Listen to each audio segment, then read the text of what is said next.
At ito po ay si Marcelo Calimbo Alvarez. Brother Marcelo, good evening.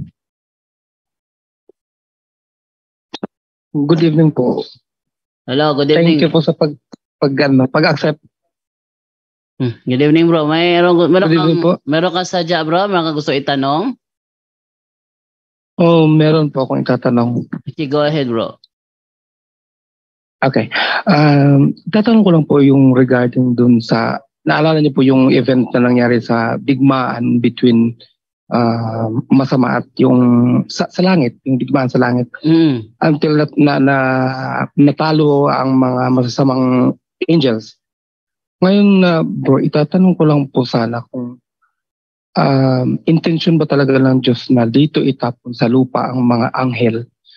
Bakit hindi na lang doon sa ibang planeta, sa Pluto, sa Mars, para wala na siyang masalamtang tao, wala siyang mapinsalang iba? Magandang hapon mga kaibigan, at sa pagkakataong ito, punto por punto review po tayo. Isa po ang katanungan ang ibinato sa atin at napakagandang sagutin kung bakit daw sinadya ba daw ng Diyos na dito sa lupa ilaglag o ibagsak yung mga anghel.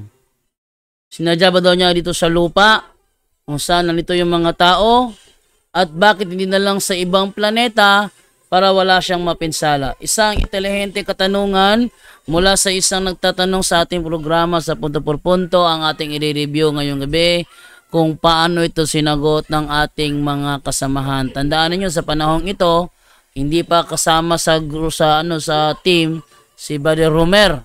So, panoorin natin kung sino sasagot dito at kung paano niya sagutin ang tanong na ito.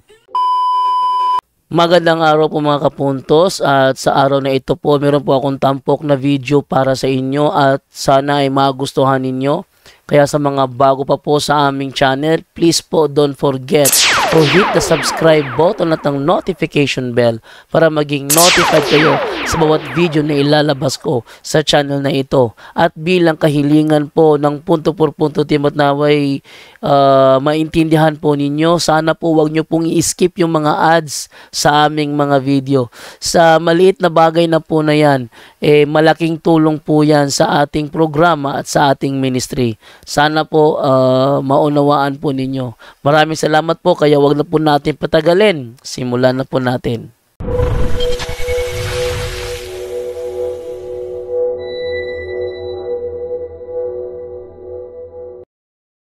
During creation po, ang itatanong ko lang po sana kung original plan po ba talaga ng Diyos na paramihin ang tao? Kasi noong ginawa ang babae at lalaki, originally hindi po nila alam kung ano ang gamit, ang function ng buong katawan nila. Wala po silang mali siya kahit nakahubad. Tsaka lang sila nagkaroon ng mali siya noong nalaman nila nung kumain na sila ng pinagbabawal na prutas. Ngayon, after that, tsaka lang nagkaroon ng utos ang Diyos na humayo kayo sa sanlibutan at magpakarami. Ngayon, yun ang tanong ko po, kung original plan ba talaga ng Diyos na paramihin ng tao? Kung ganun ang original plan niya, bakit sa ganung paraan na kailangan magkasala muna ang tao bago magparami? Okay, maraming salamat sa magandang tanong. Ano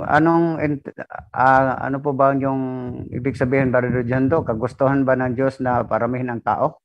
Ang pagparami ba ng tao ay kasama ba sa plano ng Diyos na mangyari? Kasi before original plan ba niya? Original plan niya, kasi hindi nung ginawa si Adan at si Eva, hindi nila alam kung para saan yung kanilang mga body organs at paano nila gamitin ito. Ngunit nung sila ay nagkasala na, saka pala nalaman kung ano ang reason kung bakit meron silang mga parte na ganun sa kanilang body organs. At saka, kung plano ng Diyos na paramihin ang tao, bakit kailangan pa daw na magkasala bago mangyari ito? Kung tingnan natin ang mabasa natin talata, Genesis 1:27-28, yun ang utos ng Panginoong Diyos na paramihin ang tao, di ba? Mateo, Genesis 1:27-28, Brother Jando. Nilalang nga ng Diyos ang tao ayon sa kanyang larawan. Sila'y kaniyang nilalang sa isang lalaki at isang babae. At sila'y pinagpala niya. Sinabi niya, magpakarami kayo at punuin ninyo ng inyong mga anak ang buong daigdig at kayo ang mamamahala nito. Binibigyan ko kayo ng kapangyarihan sa mga isda sa tubig, sa mga ibon sa ipapawid at sa lahat ng mga hayop na nasa ibabaw ng lupa. Dito pala, Badata, before pala nagkasala ay meron na palang utos na magpakarami sila. Roger, on that. So, nagkasala sila sa Genesis 3:15 na Genesis 3:6 na di ba? Yes. So, sa chapter 1 lang, may utos ng Diyos magpakarami sila. So, hindi ibig sabihin na yun ang alam ng nila ang kanilang anong katawan, ang uri ng katawan nila sa panahon nagkasala na sila. So, nandyan na nila ang preternatural gift at supernatural gift. So, alam nila lahat, inbuilt na nila ang kumbaga infused knowledge na sila ang nagpangalan sa lahat ng mga hayop So, yun. Pero plano ng Diyos. So, ibig sabihin, nagkasala sila sa hindi. Kung ano ang plano ng Diyos ay yun. Ang original plan ng ating Panginoong Diyos, Brother Jando. Ayan. So, ang tanong niya, intention ba talaga ng Diyos na itapon ito sa lupa ang mga anghel? At bakit hindi na lang doon sa ibang planeta ang itinapon? Ito sagot, no? May malinaw na sagot ang Simbahang Katolika at ang Biblia patungkol sa bagay na ito. Una, hindi intensyon ng Diyos na anghel ang mahulog. Hindi intensyon. Ayon sa turo ng Simbahang Katolika, hindi kailanman niloob ng Diyos ang kasalanan ng anghel. Ang nangyari ay malayang pagpili ng mga rebelding anghel na matakwil sa Diyos. Ang Diyos ay hindi lumikha ng masama. Tandaan nyo ang Diyos ay hindi lumikha ng masama. Ang Diyos ay hindi nagtutulak ng kasalanan. Ang Diyos ay nagliligtas, hindi nagtutulak ng kapahamakan. Ang pagbagsak nila ay bunga ng kanilang sariling mapagmalaking desisyon. At pangalawa, bakit sila itinapon sa lupa? Anong ibig sabihin nito? Ayon sa Catholic theology, lalo na kay St. Augustine at St. Thomas Aquinas, symbolic at theological ang kahulugan, hindi geographical o astronomical. Una, yung lupa dyan, lutukoy sa lupa dyan is realm of disorder o mortality and spiritual battlefield. Hindi ibig sabihin literal na earth ang specific target. Ayon sa Ebanghelyo sa Lucas 10:18, nakita ko si Satanas na bumagsak mula sa langit. Ang punto ay naalis sila sa kaluwalhatian ng Diyos. Ayon naman sa Book of Revelation, chapter 12 verse 9, ang sabi doon sa chapter 12 verse 9, itinapon ang napakalaking dragon, ang matandang ahas na tinatawag na Diablo at Satanas, ang nandaraya sa buong sanlibutan. Itinapon siya sa lupa kasamang lahat ng kanyang mga kampon.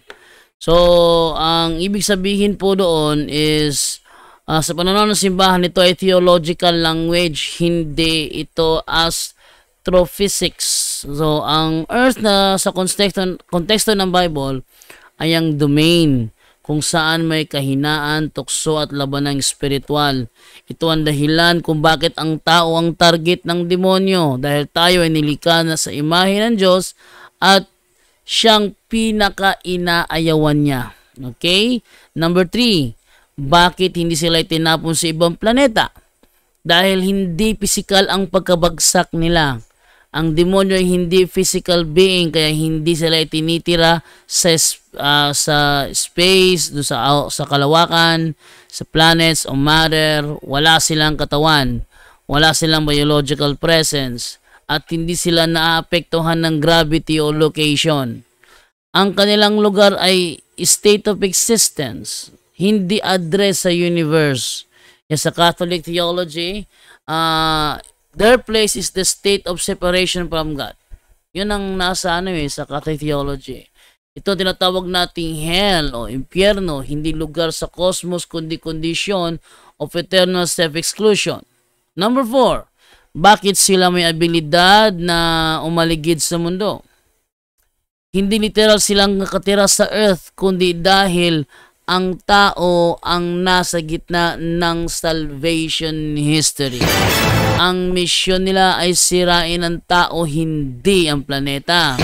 Ang labanan ay moral at spiritual, hindi cosmic, astronomical.